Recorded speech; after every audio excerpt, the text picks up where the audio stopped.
మీ ఊర్లో మీరు ప్రశాంతంగా కూర్చున్నారా? వృద్ధులు ఒంటరిగా ఉంటే సేఫ్ అనుకుంటున్నారా? అయితే ఈ షాకింగ్ క్రైమ్ స్టోరీ చూడాల్సిందే. పగటిపూట నడి రోడ్డుపై ఒంటరిగా ఉన్న వృద్ధురాల్ని టార్గెట్ చేశారు ఆ కిలాటీలు. రెప్పపాటు కాలంలో బైక్పై వచ్చి ఇక మెడలోని బంగారాన్ని కూడా లాక్కెళ్లారు.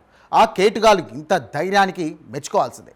ఇక నల్గొండ జిల్లా తిప్పర్తి పోలీస్ స్టేషన్ పరిధిలో జరిగినటువంటి ఈ చైన్ స్నాచింగ్ ఉదాంతం స్థానికంగా పెద్ద సంచలనం రేపింది.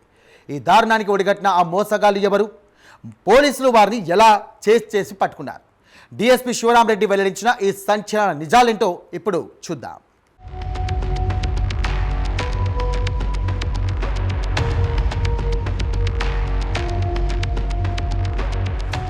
కాలం మే నెల 11వ తేదీ మధ్యాహ్నం సమయం.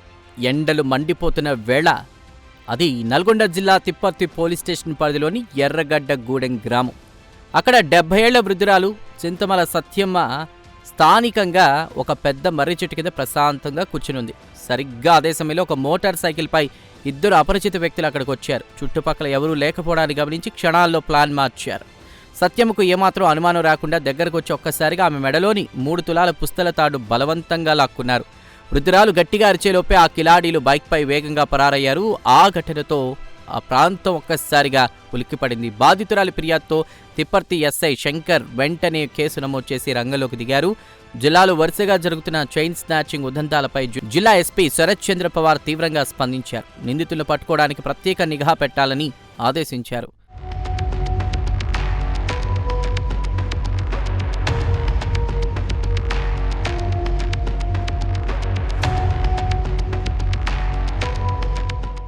నిందితులను పట్టుకోవడానికి కాకీలు పక్కా వ్యూహం రచించారు. సిసిఎస్సిఐ జితేందర్ రెడ్డి ఆధ్వర్యంలోని బృందం తిప్పర్తి ఎస్ఐ శంకర్ నేతృత్వంలోని సిబ్బందితో కలిసి 2 ప్రత్యేక బృందాలను రంగంలోకి దించారు. నిందితుల కోసం వేట ముమ్మరం చేశారు. ఆధునిక సాంకేతిక పరిజ్ఞానం, నమ్మకమైన ఇన్ఫార్మర్ల సమాచారం ఆధారంగా నిందితులు నకరేకల్ నుండి మిథ్యాల వైపు వెళ్తున్నట్లు పోలీసులకు పక్కా క్లూ దొరికింది. దీంతో తిప్పర్తి నుండి నకరేకల్ వెళ్లే మార్గంలో పోలీసులు ముమ్మరంగా వాహనాల తనిఖీలు చేపట్టారు. సరిగ్గా అదే సమయంలో మోటార్ సైకిల్పై వస్తున్న 2 వ్యక్తులు పోలీసులను చూసి భయపడి వెనక్కి తిరిగి పారిపోవడానికి ప్రయత్నించారు. కానీ అప్రమత్తమైన పోలీస్ సిబ్బంది వారిని వెంటాడి విజయవంతంగా పట్టుకున్నారు. నిందితులను సోదా చేయగా దొంగిలించిన 3 తులాల బంగారం చైన్ లభించింది. పట్టుబడిన వారిలో నకరేకల్ సీమల మధ్య గ్రామానికి చెందినటువంటి దానాల హరిశ్చంద్ర ప్రసాద్ ఉన్నాడు. అతని తండ్రి కోటయ్య కూడా గతంలో అనేక దొంగతనాల కేసుల్లో నిందితుడని తేలింది. అతనితో పాటు ఉన్న మైనర్ బాలుడిని జువెనల్ బోర్డుకు పంపక మొదటి నిందితుడిని కోర్టుకు రిమాండ్ చేశారు.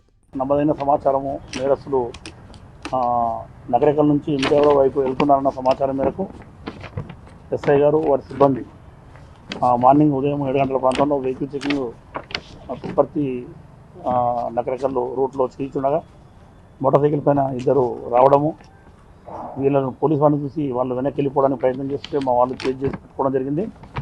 వాళ్ళిద్దరిని పట్టుకొని సర్చ్ చేస్తే వాళ్ళ దగ్గర 3 తులాల బంగారు చైన్ ఉండడం జరిగింది. ఇది ఎక్కడ దీన్ని ప్రశ్నించినప్పుడు ఎర్రగడ్డగూడెంలో మొన్న 11వ తారీఖు నాడు దొంగతనం చేసిన మనకి కన్ఫ్యూజ్ చేయడము, అందులో అతని పేరు మొదటి వ్యక్తి పేరు ఏమన్నా వ్యక్తిలో బాణాల హరిశ్చంద్ర ప్రసాద్ అని తెలపడము, తండ్రి కోటయ్య, వాళ్ళ ఫాదర్ కూడా గతంలో అనేక కేసుల్లో నిందితుడుగా ఉన్నాడు.